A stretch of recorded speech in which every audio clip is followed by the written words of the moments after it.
Hello everyone, welcome back to another video. So I have been requested by a couple of my viewers, not just one at this point. I've actually got quite a few that have been asking me.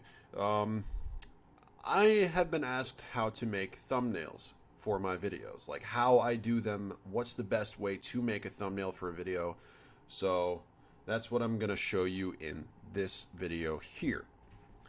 So what I'm going to do is I'm going to look at my schedule. I have a schedule of videos that I'm going to do over the next couple of weeks, actually for the next month. So on December 10th, I've got a Season of Dawn reveal for Destiny 2 scheduled. So here's what I'm going to do. I'm going to create a thumbnail for Destiny 2. You need to have Web Most Common. Web Most Common is the only one that will work for thumbnails that won't crop any of your work out. The way to get to this when you're loading up Photoshop is Web Most Common, first one, 1366 by 768 pixels. So you click on this. This is how thumbnails look on YouTube. So your timestamp, for example, will be right here on this bottom right. So my tip to you is to never make any kind of artwork that goes in this little area right down here, because this area will be covered up by YouTube's timestamp. So never make anything in that little corner, otherwise it's going to get cut off. So for example, let's get a picture. I think I have the Destiny logo saved, maybe? No. Okay, so what we're going to do is we're going to go on Google. We're going to look up Destiny 2 logo transparent. People have transparent logos for games all over the place, so it's fairly simple to just go and grab one off of the internet. So save D2 logo, and then go to your files and just grab recent file right there and scale it proportionally however you want it. So I'm going to put mine right up here in the top left corner. And then what you want to do, for me at least, I'm going to grab the D2 Season of Dawn promo art, which I believe is Saint 14. Okay, Season of Dawn. There we go. So we'll grab this, save image for Season Dawn, and then we will just grab this and we will scale this out.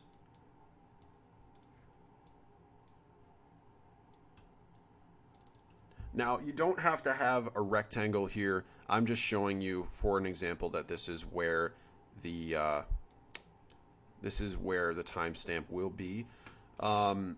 So for this, what I'm going to do is I'm going to scale this. I think actually I'm going to do type. So type is this little T on the left side. You click it and you can just type whatever you want. So Season of Dawn, I'm going to do this. And then Control T will actually allow you to scale your type, or scale any object for that matter. So I'm going to put this right here and move this. You can also use your arrow key. So like, let's say you click on type, you can use the right arrow key to slightly shift it over, and you can shift it up, down, left, right. You can do whatever you want with it. I just kind of like mess around with them to see where it fits best. And then if you click on this and then right click over on your layer, there's something all the way at the top that says blending options, and this is how you adjust your type. And it's got so many different options you can choose from, like bevel and emboss adds kind of like a 3D shadow effect to it. Texture, of course, adds a texture to your type.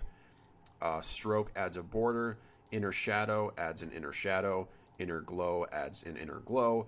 Satin is kind of like a really cool gradient looking effect. Gradient overlay is the same exact thing. Color overlay is to put another color over top of another color that you already have and then kind of blend it into it using the opacity tool. Pattern overlay adds a pattern or texture. Outer glow, and drop shadow is an outer shadow. So for this type, I'm going to use a shadow and I'm going to use outer glow.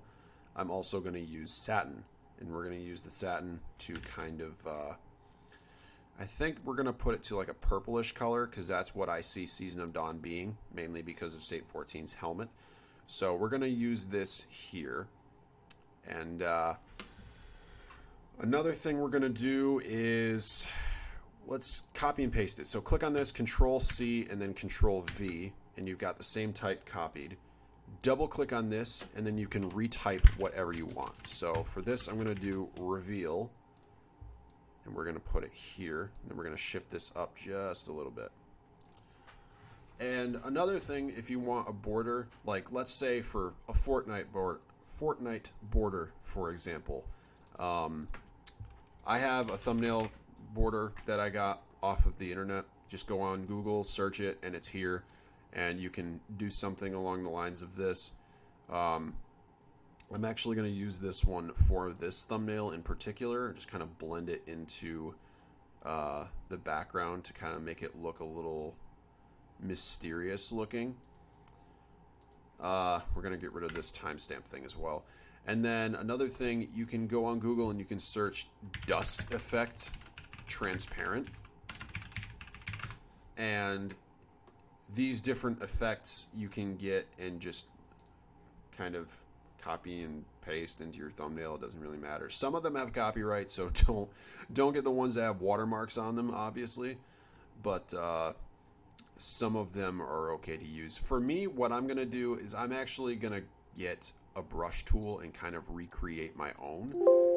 So when it says rasterize, it just means draw over top of it. So that means you can draw over top. Now, because I have reveal with the kind of like shadow effect, all of my drawings will have that effect as well. So here's what I'm going to do with that. I'm going to click off of that layer. We're going to make a new layer and call this dust. And then drag this over top of everything. Actually, we'll drag it underneath the type, but over top of the Season of Dawn image. So in order to do this, we're going to scale this up a lot. Click on soft round, because this is what we're going to use for this, and then adjust the opacity to about 27.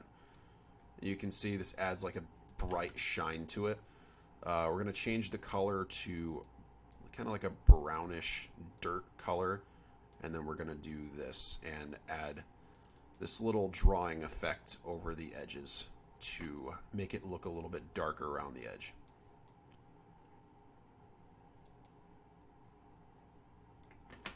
And now we're going to create another new layer. This is Effect Dust.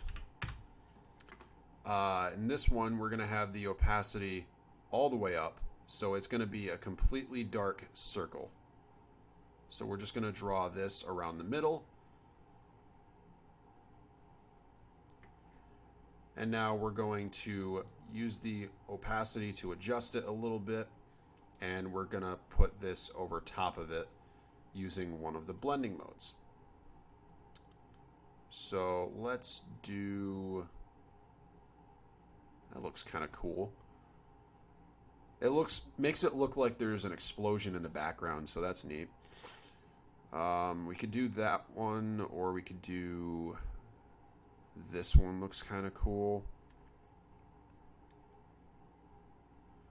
Some of the blending modes look terrible, some of them look cool. It all is just based off trial and error mainly to see what looks good. So I think what we're going to do is we're going to use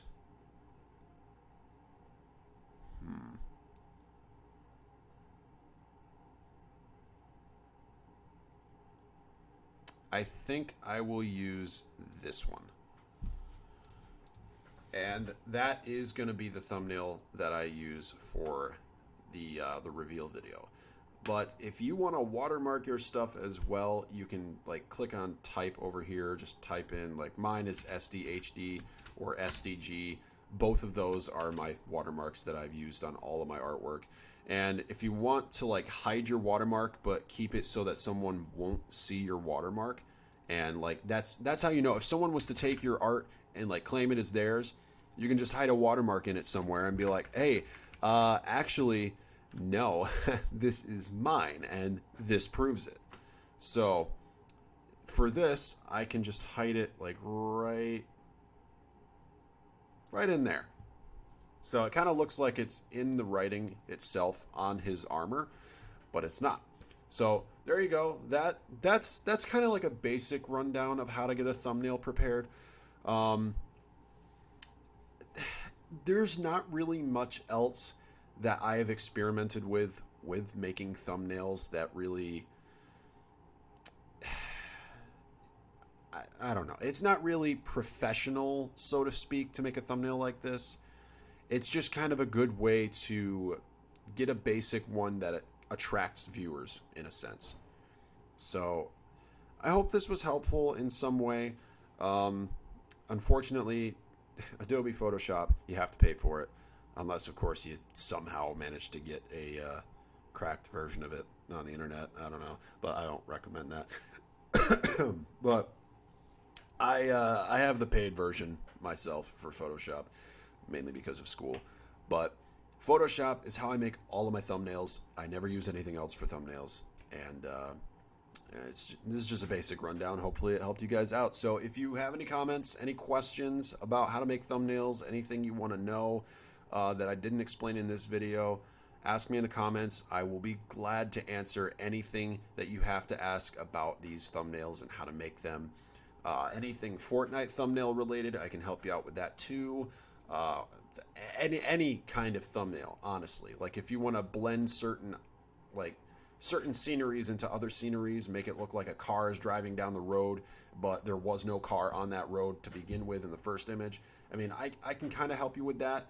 It would take more of a step-by-step process, maybe even a whole video just to explain that. But I'm hoping that I kind of broke it down in a way that it helps at least somewhat. So once again, as I've said this so many times already, hope it helps. If you have any questions, let me know. And I will see you all in the next video. Peace.